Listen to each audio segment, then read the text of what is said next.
Assalomu alaykum hurmatli vatandoshlar va odatdagi yangiliklarimizni boshlaymiz. Boshlashdan oldin katta iltimos, meni ko'rayotgan bo'lsangiz, podpiskani bosinglar. Podpiska bizning kanalimizga rivojlanishiga juda ham yordam beradi. Iltimos, shuni bosib qo'yinglar.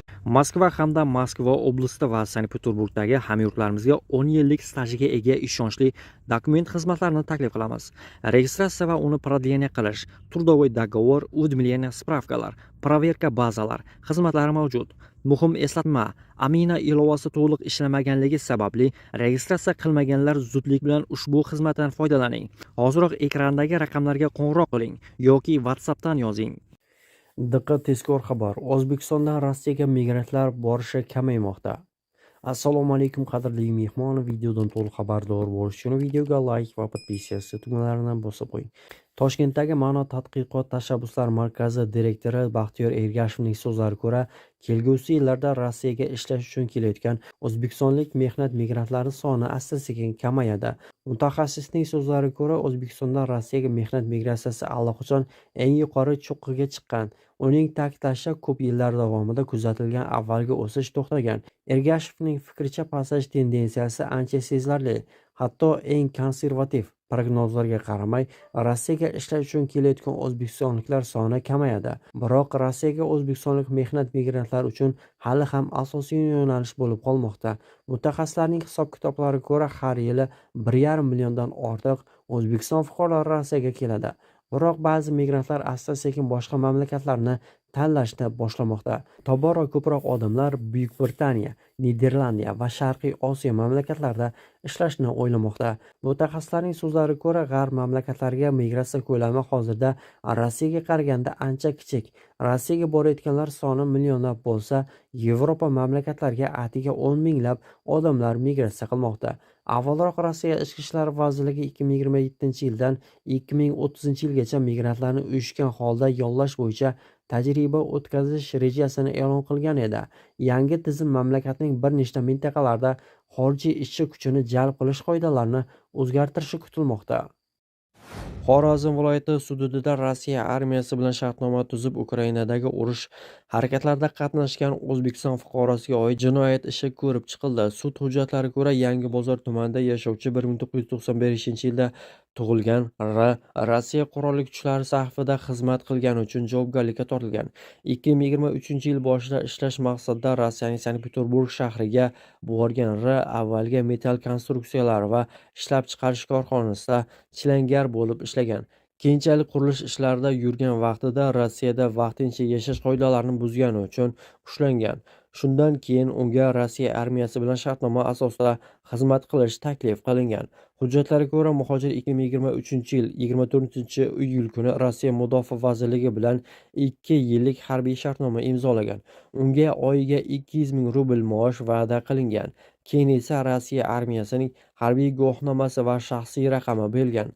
U Ukraina hududidagi Lugansk viloyatida joylashgan harbiy poligonda taxminan 1,5 oy tayyorgarlikdan o'tgan. Bu vaqt davomida avtomatdan otish, granata uloqtirish, birinchi tibbiy yordam ko'rsatish va boshqa harbiy mashg'ulotlarda qatnashgan. Keyin unga zirhli kiyim, kaska, qurol va o'q-dorilar berilgan. Tergov ma'lumotlariga ko'ra, u Ali degan shartli nom bilan xizmat qilgan. Ayrim vaqtlarda okop qazish va yaradorlarni evakuatsiya qilish ishlarida qatnashgan. Keyinroq esa harbiy lagerda oshpaz bo'lib ishlagan. 2025-yil may oyida esa Ukrainadagi Volchansk shahrida razvedka ishlariga jalb qilingan. Sud hujjatlarida aytilishicha, ushbu vaqt davomida Ukraina harbiylari tomonidan asirga olingan. Keyin esa Rossiya va Ukraina o'rtasidagi asir almashish jarayonida ozod qilingan. 2025-yil sentyabr oyida Sankt-Peterburg-Urganch aviareysi orqali O'zbekistonga qaytgandan so'ng Rga nisbatan jinoyat ishi qo'zg'atilgan. Sudlanuvchiga nisbatan O'zbekiston Respublikasi Jinoyat kodeksining 154-moddasi 1-qismi bilan aybdor deb topilib, 3 yil ozodlikdan mahrum qilish jazosi tayinlangan. Keyin Jinoyat kodeksining 57-moddasi qo'llanib, 2 yil 9 oy 3 kungacha qisqartirilgan. Sud jazoni umumiy tartibdagi koloniyada o'tashni belgilagan. Shu bilan birga sud uni Jinoyat kodeksining 223-moddasi bo'yicha aybsiz deb topgan va ishning bir qismi tugatilgan. Himoyachi advokat apellyatsiya shikoyati kiritilib, sudlanuvchiga aybiga iqror bo'lgani va qilmishidan pushaymonligi va avval sudlanmagani va mahalladan ijobiy tavsisnoma berganini aytgan holda unga ozodlikdan mahrum qilish emas, balki ozodlikni cheklash jazosi berishini so'ragan edi. Biroq Xorazm viloyati sudi apellyatsiya shikoyatini qanoatlantirmadi. Rossiya Davlat Dumasi deputatlari bahorgi sessiya davomida yangi qonun qabul qilishni rejalashtirmoqda. Unga ko'ra, hujjat berilgan kundan boshlab 1 yil davomida 10 oydan kam ishlagan mehnat migrantlarining yashash guvohnomasi va vaqtincha yashash uchun ruxsatnomasi bekor qilinishi mumkin. Bu haqda Parlament quyi palatasi raisi Vyacheslav Volodinga tayanib, Kontekst xabar berdi. Qayd etilishicha, ushbu shartlarni tadbirkorlik faoliyati bilan bog'liq bo'lmagan shaxsiy, uy xo'jaligi va shu kabi boshqa ehtiyojlar uchun jismoniy shaxslar huzurida ishlaydigan chet elliklarga ham tatbiq etish taklif qilinmoqda.